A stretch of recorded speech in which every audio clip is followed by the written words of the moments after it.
नमस्कार, माझं नाव नेत्रा प्रवीण चव्हाण, वय 12 वर्ष आणि माझ्या ऍक्टचं नाव आहे मेणबत्ती. ओ दादा दादा मेणबत्ती घ्या ना. ओ मेणबत्ती घ्या ना. ओ मेणबत्ती घ्या ना. घ्या ना मेणबत्ती. घ्या ना दादा मेणबत्ती घ्या ना.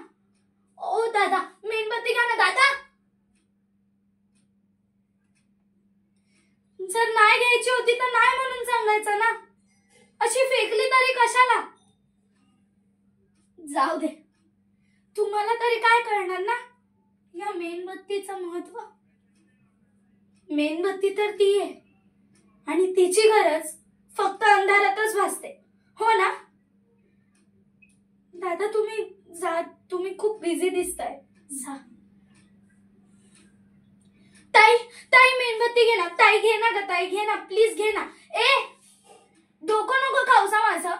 आणि मला गरज नाहीये दुसऱ्या मेणबत्त्यांची. आणि असं रोडवर काय विकतेस. जाऊन कोणत्या तरी चांगल्या दुकानात दे. चांगल्या सेल होती आणि तुला प्रॉफिटही होईल, कळलं.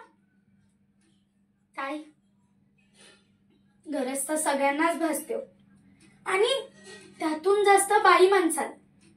आणि मी या मेणबत्त्या विकत नाहीये, मी या वाटते. कारण ना या समाजाला फार गरज आहे मेणबत्त्या वाटण्याची. या समाजात फार अंधार आहे आणि याच अंधारात माझी दीदी सुद्धा हरवली.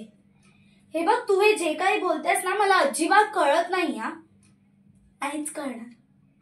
ते फक्त त्या रात्री मला आणि माझ्या दीदीलाच कळले.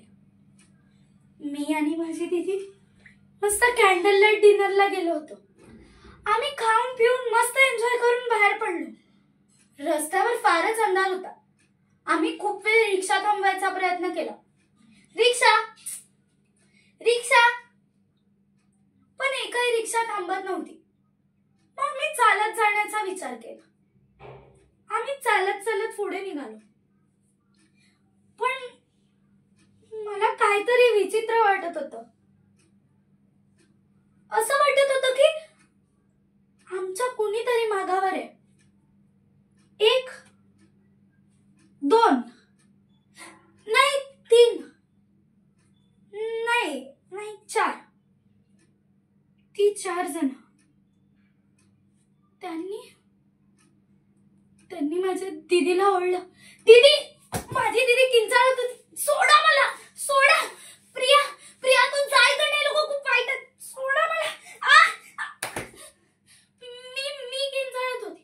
अरे कुणीतरी वाचवा ना माझ्या दीदीला. ओ वाचवा ना माझ्या दीदीला. वाचवा ना कुणीतरी. रडत होती. कुणीतरी वाचवा ना माझ्या दीदीला.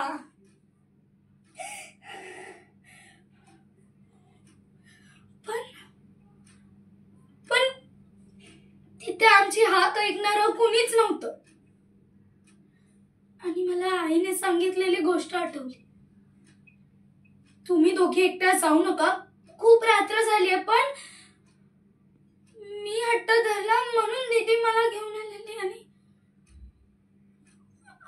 आता मी ठरवलं की मीच वाचवणार. सोडा माझ्या दीदीला. सोड माझ्या दीदीला.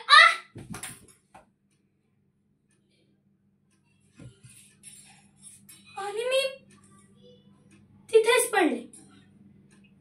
त्यानंतर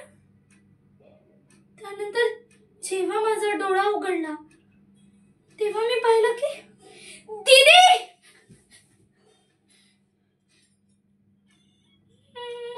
माझी दीदी रक्ताच्या थारोळ्यात पडलेली. त्या 4 जणांनी आणि त्या अंधाराने माझ्या दीदीला कायमचं गिळलेलं. कॅन्डल लाईट डिनरचा कधी कॅन्डल लाईट मार्च झाला हे कळलंच नाही.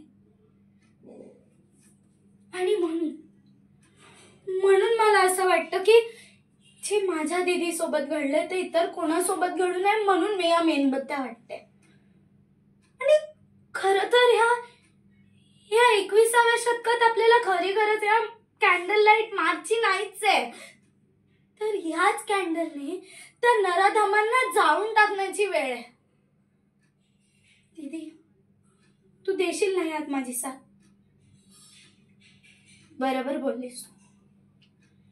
कधी कधी जबरदस्तीने शरीर तर जिंकता येतच, तर कधी मनावर प्रेम करून तनावर अत्याचारही होतो. आजपासून तू मला तुझी दीदीच समज. दीदी,